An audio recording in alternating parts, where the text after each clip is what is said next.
హిందూ బంధువులందరికీ జై శ్రీరామ్, జై హింద్, జై భారత్, వందే మాతరం. ఈ మధ్య హిందూ గ్రంథాల గురించి కానీ హిందూ ధర్మాన్ని గురించి కానీ విమర్శించడం అనేది ప్రతి ఒక్క హౌలేగాడికి ఒక పెద్ద ప్యాషన్ అయిపోయింది. ఇంతకుముందు కూడా కొన్ని వీడియోస్ చేసాము మనం దాని మీద. ఇప్పుడు ఎవడో ప్రజాకవి అంట జయరాజు, సోకాల్డ్ బాత్రూమ్ సింగర్ అయి ఉంటాడు వాడు. ఓకేనా, వాడు మనుస్మృతి అంటాడు, మనువాదం అంటాడు. మనువాదం ఉన్న చోట మానవత్వం లేదని చెప్పేసి ఈ మధ్యన ఏదో ఫేస్బుక్లో పోస్టులు పెట్టాడు, పనికి మాలిన నా కొడుకు. ఓకేనా, దాని గురించి రారాబాయి డిబేట్ చేసుకుందామని చెప్పేసి హమారా ప్రసాద్ గారు అడిగితే టాపిక్ మీద డిస్కషన్ చేయకుండా ఏదేదో మాట్లాడుతూ ఉంటాడు. అసలు ఈ నా కొడుకులకి ఏంటంటే ఈ వర్ణ వ్యవస్థకి కుల వ్యవస్థకి తేడా తెలీదు. రాజ్యాంగంలో కుల వ్యవస్థ మెన్షన్ అయి ఉందా లేదా తెలీదు. ఇష్టం వచ్చినట్టు మాట్లాడతారు. 4 రాళ్ళు జనాల మీద వేయడం, తప్పించుకొని తిరగడం. అరే రారాబాయి డిబేట్ కంటే రాడు. అడ్రస్ ఎక్కడుందో చెప్పు, నేనే వచ్చి కలుస్తానంటే కలవడు. ఈ పనికి మాలిన కొడుకులందరూ ఎందుకు దాపరిస్తారో తెలియదు. ఓకే, భారతదేశాన్ని, భారత సంస్కృతిని నాశనం చేయడానికి పుడతారు వీళ్ళు. చీడ పురుగులు అనమాట, చెద పురుగులు. ఓకేనా, సో రారాబాయి డిబేట్ చేసుకుందామని అంటే దానికి రాడు. ఎక్కడ ఉంటావో చెప్పు కలుస్తానంటే రాడు. నేను మద్రాసులో ఉంటానంటాడు, ఆంధ్రాలో ఉంటానంటాడు, కాసేపు ఎక్కడో ఉంటానంటాడు. తీరా చూస్తే ఇప్పుడు బాత్రూంలోనే ఉంటాడు, ఎక్కడ ఉన్నాడు. మళ్ళీ మనువాదం గురించి మాట్లాడతాడు. మనువాదం ఉన్న చోట అంట మానవత్వం ఉండదంట. మరి ఎక్కడ ఉన్నదిరా మానవత్వం? సరే, వాట్ ఎవర్ ఇట్ మే. దీని గురించి హమారా ప్రసాద్ గారు ఈ సోకాల్డ్ బాత్రూమ్ సింగర్ ప్రజాకవి జయరాజ్ తోటి ఫోన్ కాల్లో మాట్లాడిన కాన్వర్సేషన్ ఏదైతే ఉందో అది రికార్డ్ చేసి పంపించారు. ఓకే, దయచేసి ఇయర్ ఫోన్స్ పెట్టుకొని వినండి, ఎందుకంటే వాయిస్ లోగా ఉంటుంది. దీని మీద అభిప్రాయాన్ని మీరు మెన్షన్ చేయండి కామెంట్లో. ఓకేనా, అంబేద్కరిస్టులు అని చెప్పుకుంటే అసలు ఈ నాస్తికులం అని చెప్పుకునే నా కొడుకులే ఈ సమాజానికి పెద్ద ఆపద అన్నమాట. ఓకేనా, ఈ నీలిపౌరాలు ఏవైతే ఉన్నాయో, నీలికబూతరగాళ్ళు, వీళ్ళు చాలా ప్రమాదం. అసలు వీడికి దళితుడు అంటే కూడా అర్థం తెలియదు. అట్లాంటి వాడు స్టేజ్ల మీదకి ఎక్కి ఉపన్యాసాలు ఇవ్వడం, పనికి మళ్ళీ నేను ప్రజాకవి అని చెప్పుకోవడం. ఓకే, అసలు రాజ్యాంగాన్ని తుంగలో దొక్కిందే అంబేద్కర్. ఓకే, మత మార్పిడి ఒక మాఫియా అన్నమాట అతను. 3 లక్షల మందిని హిందూ దళితుల్ని బౌద్ధ మతంలో మార్చిన ఒక, చెప్పాలంటే ఇక ఎందుకు నాకు నోటి నుంచి మాటలు రావడం లేదు. అట్లాంటి వ్యక్తి రాజ్యాంగకర్త అంట. రాజ్యాంగాన్ని ఆయన రాశాడా? రాజ్యాంగాన్ని ఆయన రాయలేదు. ఆఫ్టర్ ఆల్ ఒక కాన్స్టిట్యూషన్ డ్రాఫ్టింగ్ కమిటీకి చైర్మన్. ఆయన రాసింది ఏం లేదు. రాసినప్పుడు చాలామంది మహామేధావులు ఉన్నారు ఆయన కంటే కూడా.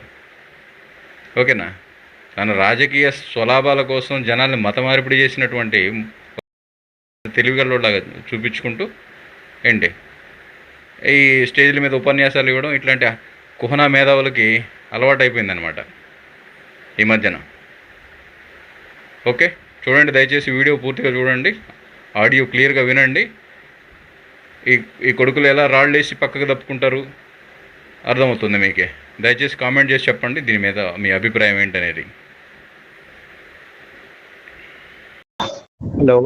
హలో సార్, ఎవరండి?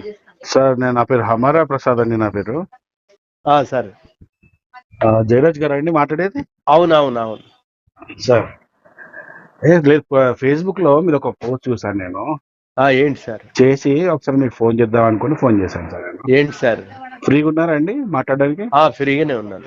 ఓకే ఓకే, మీరు ఒకటి చూశాను సార్, మనువాదం ఉన్న చోట మానవత్వం ఉండదు అని చెప్పేసి పోస్ట్ పెట్టారు మీరు సార్. అసలు మనువాదం అంటే ఏంటి సార్? నాకు మనువాదం అంటే తెలియదు నాకు అసలు. మనువాదం ఎందుకంటే ప్రతి ఒక్కరు మీ అంబేద్కరిస్టులు కానీ, ఈ మేము దేవుని మొక్కం నాస్తికులు అనే వాళ్ళందరూ ప్రతిరోజు పొద్దున్న లేస్తే రాత్రి దాకా ఒక జపం చేస్తుంటారు. ఏంటంటే మనువాదం మనువాదం మనువాదం. అసలు మనువాదం అంటే ఏంటి సార్? మీరు ఆయన మన రెడ్డి గారు ఈ మధ్య ఒక పుస్తకం తీసుకొచ్చాడు కదా. ఏ రెడ్డి అండి? ఈ మధ్య మనువాదం అని ఒక పెద్ద పుస్తకం తీసుకొచ్చాడు కదా. ఏ పెద్ద పుస్తకం? నేను చూడలేదు సార్. మీరేమైనా చూసారా మనువాదం అనే పుస్తకాన్ని? మీరు చూడండి, మనువాదం అనేది పెద్ద పుస్తకం. ఎక్కడ ఉంది సార్? ఎక్కడ ఉంది? ఏ రెడ్డి ఇచ్చారు మీకు? లేకుంటే ఏ రెడ్డి రాశాడు? రెడ్డి కాదు, ఏ పుస్తక షాప్ లోనైనా మీకు దొరుకుద్ది మనువాదం అనే. ఎవరు రాశారు సార్ దాన్ని? మనుధర్మ శాస్త్రం అని ఉంటది. మనుధర్మ శాస్త్రమా? ఆ, సరే, ఇప్పుడు మనం మనధర్మ శాస్త్రం ప్రకారం బ్రతుకుతున్నామా, రాజ్యాంగం ప్రకారం బ్రతుకుతున్నామా? ఆహా, మనం రాజ్యాంగానికి ముందు ఏ శాస్త్రం ఉంది ఈ దేశంలో? అప్పుడు రాచరికం ఉండే సార్. ఆహా, రాచరికం ఈ అంటే దేశానికి స్వాతంత్రం రాకముందు రాచరికాలు ఉండే, బ్రిటిషోడి పరిపాలన ఉండే, వాడి పరిపాలనలో బానిసలుగా బ్రతికినాము. 200 సంవత్సరాలు వాడి చేతిలో బానిసలుగా ఉన్నాము. అంతకుముందు 800 సంవత్సరాలు తుర్కోడి చేతిలో బానిసలుగా బ్రతికినాము. మనకు 1000 దాదాపు మనకు తెలిసి, మన చరిత్ర తెలిసి ఒక 1000 సంవత్సరాల నుంచి మన చరిత్ర తెలుసు. నేను పెట్టే నేను ఒక్క మాట వినండి సార్. నేను నా కానుంచి మీరు జవాబు కోరుకుంటున్నాను. అవును, జవాబు కావాలి సార్ నాకు. మీరు మనుధర్మ శాస్త్రం చదవండి. నేను చదివాను సార్, పూర్తిగా చదివాను మనుధర్మ శాస్త్రం. మనుధర్మ శాస్త్రం చదివితే చదివాను సార్ నేను. చదవకుండా చదివిందని చెప్పబా సార్, నేను చదివాను సార్. మీరు చదివితే చదివాను. మీరు ఒక పని వస్తే నా దగ్గర డేట్ తీసుకోండి, మీరు రండి. అయ్యో, ఒక పని చేద్దాం సార్. మరి యూట్యూబ్ లో మన ఇద్దరం కలిసి నేను ఒక లింక్ పంపిస్తా, ఇద్దరం కలిసి మాట్లాడదామా సార్? నాకెందుకు అదేంటి సార్? నాకెందుకండి నాకెందుకండి? నాకు డిస్కషన్ ఎందుకు, యూట్యూబ్ ఎందుకు, ప్రచారం ఎందుకు, ఏదో ఎందుకు? నాకు అవసరం లేదు అది. నేను నా గురించి తెలుసుకుంటే మీరు నాతో డిస్కషన్ చేయరు మీరు. హలో హలో హలో సార్, చెప్పండి మాస్టర్. ఫోన్ కట్ అయినట్టుంది సార్. చెప్పండి సార్. అయితే ఏం లేదు, మీరు ఒక 4 రోజులు టైం తీసుకోండి. 10 రోజులు టైం తీసుకోండి. మీరు ఎక్కడ ఉంటారు సార్? మీరు హైదరాబాద్ లో? నాతోటి నీకు అనవసరం. అయ్యో, మీరు క్లుప్తంగా దాన్ని చదవండి, ఒక నోట్స్ రాసుకోండి. దాంట్లో ఉన్న మెరిట్స్, డిమెరిట్స్ మొత్తం రాసుకోండి. రాసుకుంటే ఏమవుతుందంటే, మీరు దాంట్లో డిమెరిట్స్ మాట్లాడటానికి ఉపయోగం ఉంటుంది, మెరిట్స్ మాట్లాడటానికి ఉపయోగం ఉంటుంది. కాబట్టి మీరు అది ఎప్పుడు కంప్లీట్ చేసి నా కాడికి వస్తానంటే, చదివాను సార్ అని చెప్తే మళ్ళీ చదువు అంటారు ఏంటి సార్? లేదు, మీరు చదవకుండా చదివానంటే నేను ఒప్పుకోను. నాకు అంత మీకు వీడియో కాల్ చూపించి, ఇప్పుడు మీకు వీడియో కాల్ చేసి, నాకు వీడియో కాల్ అది కాదు సార్. నాకు అవన్నీ చెప్పొద్దు. మీరు చదివి నోట్స్ రాసుకొని నా కాడికి. భాగవతుల సుబ్రహ్మణ్యం గారు రాసిన మనుస్మృతి మానవ సంహిత అనే బుక్ ని నేను 4 సార్లు చదివాను. దీని మీద నేను డిబేట్ చేయడానికి కూడా ఓపెన్ గా అందరికి ఛాలెంజ్ చేశాను. నేను చేశారు కదా. మీరు ఒక పని నాకు అడిగినండి, నేను కూడా మాట్లాడతాను. దాని మెరిట్స్ అన్ని మీరు చదివి ఉంటారు. దాంట్లో ఉన్న డిమెరిట్స్ అన్ని నేను నా కాడికి వస్తే నేను చెప్తాను మీకు. ఎక్కడ ఉంటారు సార్ మీరు? మీ అడ్రస్ చెప్తారా? నాకు నేను వస్తాను. నా టైం దృష్టిలో పెట్టుకోండి. నేను ఇక్కడ ఉంటే రేపు ఆంధ్రప్రదేశ్ లో ఉంటా, ఇంకొకడు మద్రాస్ లో ఉంటా, ఇంకొకడు ఉంటా. అయ్యో, మీరు మద్రాసు ఉంటే మద్రాసులో వస్తా సార్ తెలుసుకోవడానికి. ఏమున్నది చెప్పా, టైం ఇవ్వచ్చు కదా. నేను ఇవ్వను, ఎట్లా ఇస్తాను? నువ్వు చదివి నువ్వు నోట్స్ రాసుకొని నువ్వు పలానా రోజు వస్తున్నానన్నా.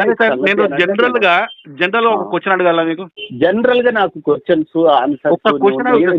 నేను నీకేమన్నా ఉపాధ్యాయున్నా? అయ్యో, ఇదేంటి సార్ మీరు అన్నారు? సోషల్ సామాజిక స్పృహ ఉంది మీ అందరికి, సమాజాన్ని మేలుకొల్పేటోళ్ళు మీ అందరూ. అదేంటి సార్ క్వశ్చన్ అడిగితే మీరు భయపడుతున్నారు ఏంటి సార్ మీరు? ఈ భయము గియ్యము ఇవన్నీ మీరు అల్పంగా మాట్లాడకూడదు. నేను అల్పంగా మాట్లాడుతున్నా, మీరు అల్పంగా మాట్లాడుతున్నారు. నేను అందుకనే అంటున్నాను, నువ్వు చదివి నోట్స్ రాసుకొని నా కాడికి రా బాబు. అనువాదం అంటే ఏదో చెప్పు అంటే భయపడి చెప్తలేరు. నేను భయపడలేరు కాదయ్యా. మనువాదం అంటే ఒక మాటలో చెప్పేది కాదు, అది ఒక గ్రంథము, చదివి రావయ్యా అంటున్నాను నేను. నేను ఒక ప్రశ్న అడుగుతా, సింపుల్.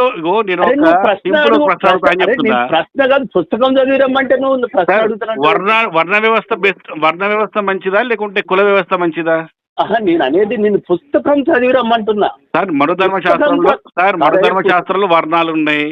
భారత రాజ్యాంగంలో కులం ఉంది. కుల వ్యవస్థ మంచిదా, వర్ణ వ్యవస్థ మంచిదా? భారత రాజ్యాంగంలో కూడా చదివి రాను. నేను ఇంకోటి చెప్తాను.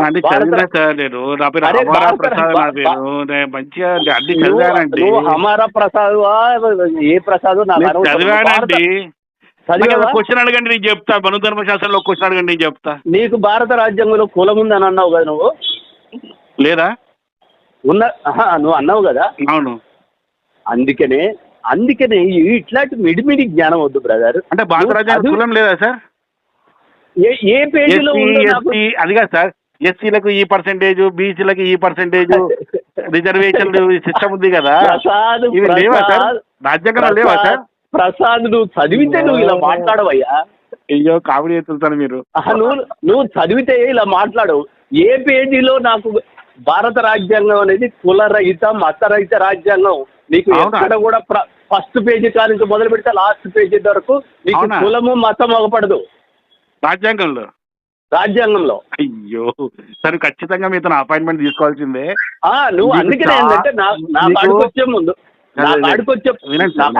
ముందు రాజ్యాంగం చదువు, మన ధర్మశాస్త్రం చదువు, రెండు చదివిన తర్వాత నా కాడికి రా. అదే సార్, అప్పుడు నువ్వు రెండు చదివిన తర్వాత నీ భాష మారుతుంది, నీ వేషం మారుతుంది, నీ రూపురేఖలు మారుతాయి, నీ జీవితమే మారిపోద్ది. నేను అంబేద్కర్ లాగా నల్లగా లావుకుంటా సార్, ఇప్పుడు నా రూపురేఖలు ఎట్లా మార్చుకోవాలి సార్? అరే అంబేద్కర్ లాగా లావు నల్లగా కాదు, బ్రెయిన్ ఉండాలి. ఆయన కంటే మంచి బ్రెయిన్ ఉంది సార్ నాకు.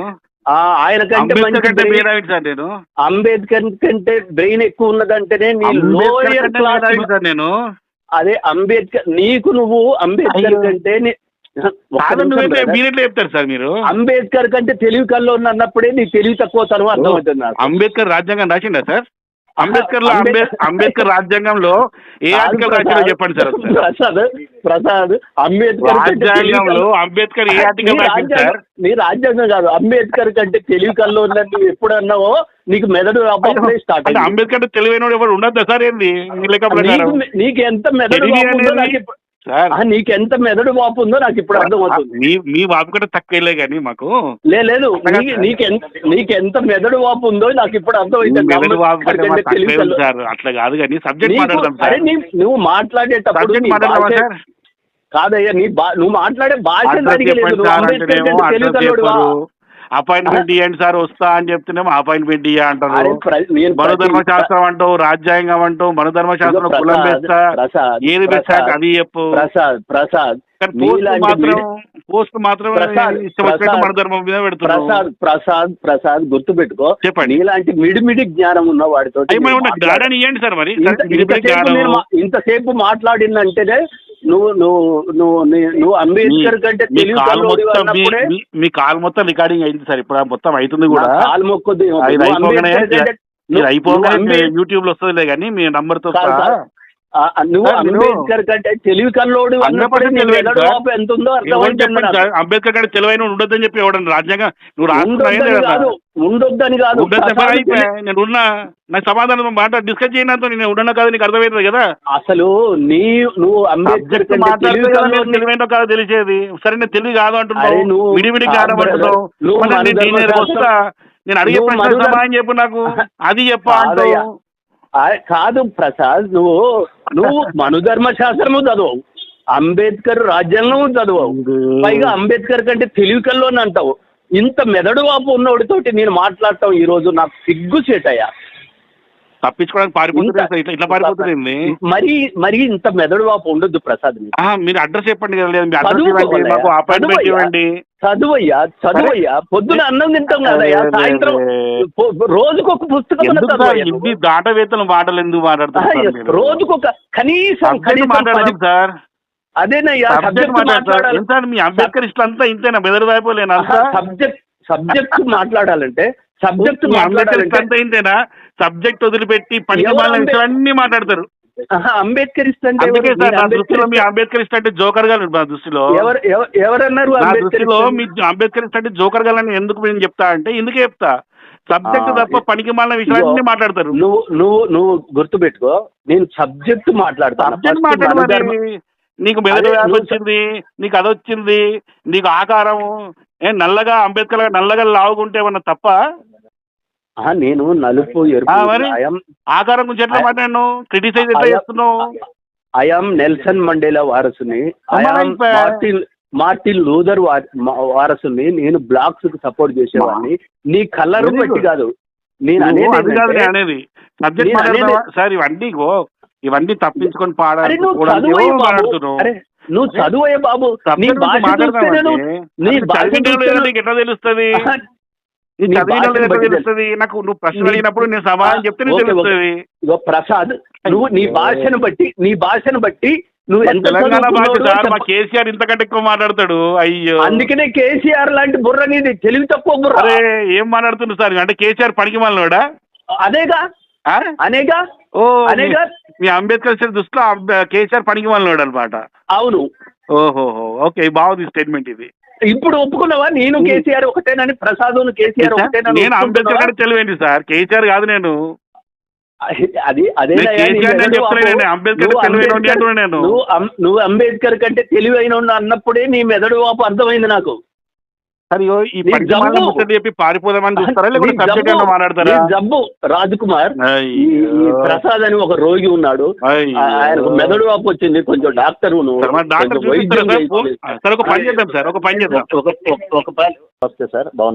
జయరాజ్ గారు, సారీ జయరాజ్ గారు, నాకు మెదడు వ్యాధి వ్యాధి అంటున్నారు కదా, దయచేసి కుమార్ సార్, నేను సార్ ఒక్క నిమిషం ఆగండి.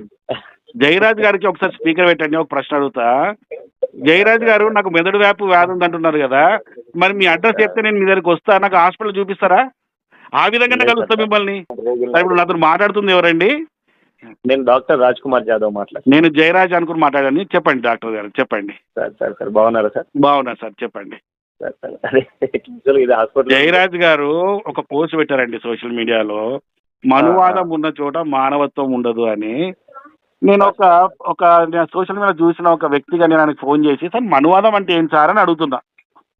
దానికి సమాధానం తప్ప అంబేద్కర్ అంటుండు, మార్టిన్ లూథర్ కింగ్ అంటున్నాడు, కేసీఆర్ అంటున్నాడు, మెదడు వ్యాప్ అంటున్నాడు, ఇవన్నీ మాట్లాడుతున్నాడు కానీ సబ్జెక్ట్ మాట్లాడలేడు. అలా కాదు సార్, ఇక అంబేద్కర్ కంటే మేధావి అనేసరికి. అవును సార్, ఎందుకు సార్? ఒక్క నిమిషం, నేను అంబేద్కర్ కంటే మేధావి కావద్దా, ఉండకూడదా అనేది కాదు, మరి కాకపోతే కంపారిజన్ అనేది డిఫరెన్స్ ఎందుకు కంపేర్ చేసుకోవద్దు సార్? మీరు గొప్ప మేధావి ఉండొచ్చు, కానీ పర్సనల్ గా కొంతకాలం మీతో సహచారం ఉన్నప్పుడు నిజంగా అరే గొప్ప ఆ వ్యక్తి కంటే పోల్చదగ్గ వ్యక్తులు మనం ఉన్నప్పుడు డెఫినెట్ గా అంబేద్కర్ కంటే ఇంకా గొప్ప వాళ్ళు పుట్టాలి ఈ దేశంలో, పుట్టాల్సిన అవసరం కూడా ఉంది. కానీ మిమ్మల్ని ఇప్పుడు మీ దూరం నుంచి ఉన్నారు కాబట్టి మీ వ్యక్తిత్వం, మీ మాట విధానం నుంచే జడ్జిమెంట్ చేయడం జరిగింది తప్ప మీరు నిజంగా గొప్పవారైతే గొప్పవారనే అంటారు. ఇప్పుడు నేను గొప్పవారినా కాదా, నాకు తెలివి ఉందా లేదా, నేను మనుధర్మ శాస్త్రం చదివినా లేదా అనేది ఎలా తెలుస్తుంది సార్ మీకు? ఎప్పుడైతే మీరు దాని మీద క్వశ్చన్స్ అడుగుతారు, ఒక్క నిమిషం ఆగండి సార్. ఎప్పుడైతే దాని మీద మన ఇద్దరం ఫోన్లో ఒక 2-3 విషయాల మీద మాట్లాడతామో అప్పుడు మీకు అర్థమవుతుంది నాకు తెలుసా తెలియదా అని. అసలు సబ్జెక్టే మాట్లాడకపోతే నాకు చదువు అంటే చదివినా అని చెప్పి నేను అంటున్నా, నువ్వు చదువు అని ఆయన అంటాడు. నా పాత వీడియోలు మీకు పంపిస్తా, మనుధర్మ శాస్త్రాన్ని నేను చదివి ఆ మనుధర్మ శాస్త్రం మీద డిబేట్ చేయడానికి సిద్ధంగా ఉన్న ఏ అంబేద్కర్ ఇష్టైనా రావచ్చు అని బహిరంగంగా వీడియో పెట్టిన. మీరు పెట్టారా? శ్రీ భాగవత సుబ్రహ్మణ్యం గారు రాసిన మనస్మృతిని చదివి మనం కూర్చుందాం మాట్లాడదాం అనుకుంటే కరెక్ట్ డెబిట్ మీదనే కూర్చుందాం. నేను రెడీ సార్, నేను డెఫినెట్ గా నా నంబర్ సేవ్ చేసుకోండి, నా పేరు హమారా ప్రసాద్. ఎనీ టైం నేను ఒక దళితుడిని, ఎస్సీ మాలా హిందూ, నేను సార్ నా గురించి చెప్తున్నా. ఇక్కడ ఎవరికి వ్యతిరేకం కాదు. ఉన్న 4 రోజులు ఇప్పుడే 4 చనిపోయారు సార్, అంబులెన్స్ ఎక్కించిన హాస్పిటల్ రోజు ఒకరు చచ్చిపోతూనే ఉంటారు. ఉన్నటువంటి అక్కడ బైబిల్ పని చేయలేదు, ఖురాన్ పని చేయలేదు, వాళ్ళ వెనకాల ఉన్నటువంటి గీతా పని చేయలేదు. లాస్ట్ కు మేము డిసైడ్ చేసిన ఈ గీత ఆగిపోయిందండి డాక్టర్లు. ఏ గ్రంథంలో అయినా కానీ మనిషి శాశ్వతంగా బ్రతుకుతారని రాసలేదు సార్. పట్టుకొని రోజు అరుస్తా ఉంటారు, ఖురాన్ పఠిస్తారు, బైబిల్ పట్టుకుంటారు, గీత, రామాయణం. డాక్టర్ గారు గిరిజన బిడ్డని డాక్టర్ గారు ఒక్క నిమిషం సార్, నేను చెప్పిన తర్వాత వాళ్ళు డిసైడ్ అయ్యారు. ఇప్పుడు డాక్టర్ గారు నేను ఒక మాట చెప్తే వినండి సార్. ఏ గ్రంథం కూడా, మత గ్రంథాలు ఏవి కూడా మనిషి శాశ్వతంగా బ్రతుకుతాడు అని చెప్పి చెప్పలేదు సార్. శాశ్వతంగా బ్రతుకుతాడు అని చెప్పిన ఒక మత గ్రంథాన్ని చూపించాడు సార్ నాకు. మనిషిని పుట్టేవాడు ఖచ్చితంగా చావాల్సిందే సార్. హిందూ గ్రంథాలు ఒక్క నిమిషం సార్, 1 minute సార్, ఒక్క నిమిషం డాక్టర్ గారు, నేను ఒక్క మాట మాట్లాడుతూ వినండి సార్. మనలాంటి భావజాలం ఉన్న వాళ్ళు మనతోనే నడుస్తారు, అదో కొత్త ధర్మం పాటించే వాళ్ళు తయారవుతారు డాక్టర్ సార్. కాబట్టి వీటి మీద సమాజం మీద అవగాహన ఉన్న మీలాంటి గొప్ప వాళ్ళు కూడా జయరాజ్ అన్న లాంటి ఒక సమాజం కోసం తను ఈ రోజు ఎంత చేశారని మేము కళ్ళారా చూస్తా ఉన్నాం. మా పొజిషన్ మేమే ఏం చేసిందో కానీ అడిగిన దానికి మాత్రం సమాధానం చెప్తలేరు కదా, ఏదేదో తప్పించుకుంటారు ఆయన. అలా ఏముండదు, తప్పకుండా మనం కూర్చొని మాట్లాడదాం సమయం వచ్చినప్పుడు. మా హిందూ గ్రంథము సార్, పుట్టినవాడు ఖచ్చితంగా చస్తాడు అని చెప్పి రాసింది తప్ప శాశ్వతంగా బ్రతుకుతారని చెప్పి మా గ్రంథంలో లేదు సార్. చెప్తారు, అందరు చెప్తారు. మరి దేవుడే చచ్చిపోయాడు కదా సార్. మరి ఏ దేవుడు దేవుడు చచ్చిపోయింది సార్? వచ్చేవాడు. జీసస్ ప్రభువు గారు కూడా నేను చచ్చిపోతున్నా అన్నారు. మహాత్మా ప్రవక్త కూడా చనిపోతున్నా అన్నారు. రాముల వారు కూడా నేను కూడా చనిపోయా అన్నారు. సార్ మీకు చనిపోవడానికి సార్ ఒక్క నిమిషం డాక్టర్ గారు, మీకు చనిపోవడానికి అవతారాన్ని చాలించడానికి తేడా తెలుసుకుంటే బాగుంటుంది సార్. మీరు అవతారం అనేది లేదని నేను అంట డాక్టర్ గా. మీరు ప్రూవ్ సార్ కూర్చుందాం సార్, అవతారం ఉంది, కూర్చుందాం, దయ్యం ఉంది, దేవుడు కూర్చుందాం, ఉన్నాడు, నరకాలు ఉన్నాయని మీరు ప్రూవ్ చేయగలిగితే డిబేట్ చేద్దాం సార్ దీని మీద. నడి కూడల్లో పంజాగుట్టలో కాలబెడతా సార్ డాక్టర్ గారు. డిబేట్ చేయడానికి నేను సిద్ధంగా ఉన్నా. డెఫినెట్ గా ఆల్వేస్ నేను సిద్ధంగా ఉన్నా, ఒక దళితుడిగా నేను సిద్ధంగా ఉన్నా. నేను గిరిజన బిడ్డను, ఒక లంబాడా సామాజిక వర్గానికి సంబంధించిన బిడ్డ. నేను ప్రసాద్ను 1000 సంవత్సరాలు వెనుకున్నావయ్యా సమాజం చాలా ముందు.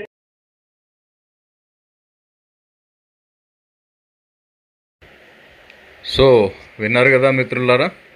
ఓకే, ఈ కుహనా మేధావి, ఈ నీలి కబూతర్ గాడు, కామెడీ పీస్ గాడు, ఓకే, రెడ్డి అది మను ధర్మం అనేదాన్ని రెడ్డి తీసుకొచ్చాడంట. అది మను ధర్మశాస్త్రం ఎవరు రాశారో కూడా వీడికి తెలీదు. ఓకే, వీడికి మర్యాద ఇవ్వాలంట మళ్ళీ. ఓకే, హమారా ప్రసాద్ గారు మీరు అని చెప్పేసి బహువచనంతోటి సంబోధిస్తూ ఉంటే నువ్వు అని అంటున్నాడు అనమాట. సో వీళ్ళ సంస్కారం ఇలా ఉంటుంది అనమాట. ఈ నీల్ కబూతర్ గాళ్ళు సంస్కారం అనేది ఇట్లా ఉంటుంది, వాళ్ళ పెంపకమే అలా ఉంటుంది. సో వీళ్ళకి మర్యాద ఇవ్వాలా? సమాజంలో చిచ్చు పెట్టడానికి ఆ వేసిన బొరుగు పేలాలు ఏవైతే ఉంటాయో, ఆ శవాల మీద తన్నుకొని చచ్చినప్పుడు వేసే శవాల మీద పేలాలు ఏవైతే ఉంటాయో, బొరుగులు పేలాలు, అవి ఏరుకొని తినే చెందినాడు. మన ధర్మశాస్త్రానికి మనువాదానికి తేడా తెలియదు. మనువాదం ఏంటో తెలియదు వీడికి. మళ్ళీ మన ధర్మశాస్త్రం గురించి మాట్లాడతాడు. మన ధర్మశాస్త్రాన్ని రాసిన వాళ్ళు ఎవరో తెలియదు, రాజ్యాంగాన్ని రాసినోడే తెలియదు, రాజ్యాంగంలో ఎన్ని ప్రకటనలు ఉన్నాయో తెలియదు, ఎన్ని సెక్షన్లు ఉన్నాయో తెలియదు, వీనికి ఏం తెలియదు. ఏదో మాట్లాడుతూ ఉంటాడు మళ్ళీ వచ్చి. వీనికి మర్యాద ఇవ్వాలా? ఇవ్వకపోతే మమ్మల్ని అట్లా అన్నారు. సో దళితులారా వినండి, ఇట్లాంటి లఫూటుగాళ్ళని నమ్మొద్దు. ఓకేనా? అందరు సమానమే ఇక్కడ. ఏ ధర్మశాస్త్రంలో కూడా ఎవరిని కూడా అవమానించి మాట్లాడింది లేదు. ఇట్లాంటి వాళ్ళు వక్రీకరించి చెప్తూ ఉంటారు. దయచేసి ఇట్లాంటి ఎదవల మాటలు మాత్రం వినొద్దు దయచేసి. వీడొక ప్రజాకవి అంట, ప్రజాకవి. మళ్ళీ దేశానికి అత్యంత ప్రమాదకరమైన వాళ్ళు ఎవరంటే మతం మారినోళ్ళు, నాస్తికులోడు. మతం మారిన ఆ కొడుక్కి ఎవడికి కూడా దేశం మీద ప్రేమ ఉండదు. ఒక ముండా కొడుకు అంటాడు, వాడి పేరేందో పీడి సుందర్రావు అంట. జాతీయ జెండా ఒక గుడ్డ ముక్క అంట. దానికి సెల్యూట్ చేయడం అంట చాలా అవమానకరం అంట.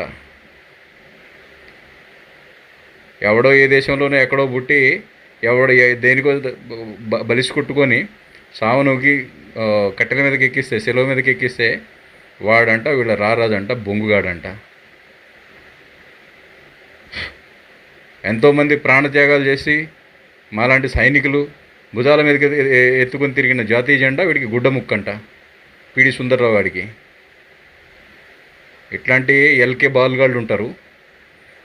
ఓకే, వీళ్ళు అత్యంత ప్రమాదం దేశానికి, దేశ రక్షణకు కావచ్చు. ఓకేనా? వీళ్ళు ఎవరిని నమ్మొద్దు. జై హింద్, జై భారత్, వందే మాతరం.